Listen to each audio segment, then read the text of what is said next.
Ukrainian President Volodymyr Zelenskiy on June 2nd accused China of helping Russia to disrupt the upcoming Swiss-organized peace conference aimed at ending the over 2-year-long war being waged by Moscow on Kyiv.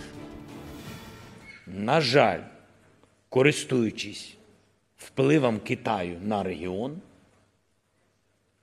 робить все, користуючись китайськими дипломатами також, робить все, щоб зірвати саміт миру. На жаль, що така велика незалежна країна, потужна, як Китай, є інструментом в руках Путіна. Further, in an implicit attack on China, a close ally of Russia, the Ukrainian president claimed that attempts were being made to keep the world divided. Yes, we are disappointed that some world leaders have not yet confirmed their participation in the peace summit. Unfortunately, there are also attempts to disrupt the summit. All of these were a series of diplomatic failures and constant attempts to keep the world divided into spheres of influence, which disrupts nations' lives and corrupts global powers. As a result, war.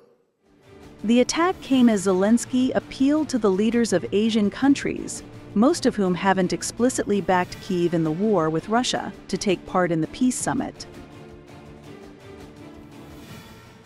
Our experience of restoring effective diplomacy has led us to the format of the Global Peace Summit. We are convinced that our world wants to be united and be capable of acting in a complete harmony. We have realized that nations equally reject the idea of someone secretly making decisions and imposing them.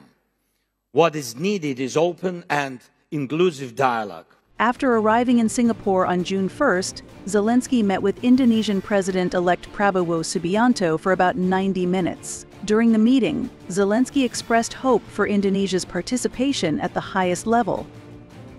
Jetting to the conference allowed the Ukrainian leader to reach a broad audience, especially in the Global South, ahead of the World Peace Summit scheduled for June 15th to 16 in Switzerland.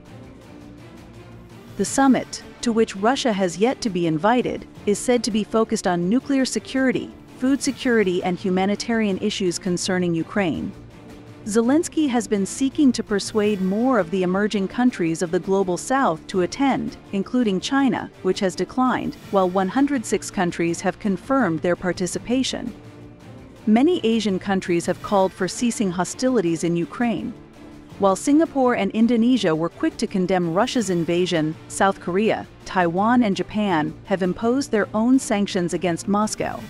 South Asian nations such as India and Pakistan, which have long straddled the divide between Russia and the West, have refrained from condemning the invasion but called for a peaceful resolution through diplomacy.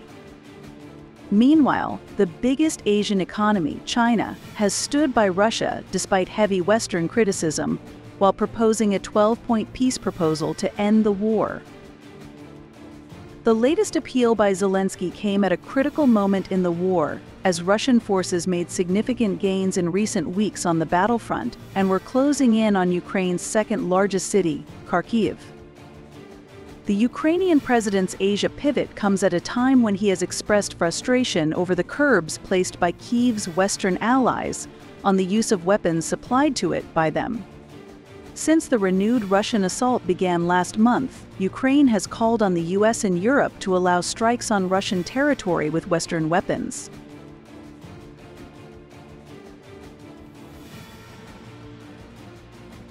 Apart from Asia, Zelensky has also tried to woo the Middle East in a bid to expand support from non-Western countries. At the recently concluded Arab League summit in Jeddah, the Ukrainian president made his pitch to the leaders of 22 Middle Eastern and North African countries. Many of these wealthy Gulf nations have strong trade ties not just with the West, which is backing Ukraine, but also with Russia, presenting a dilemma faced by many countries in the broader international order.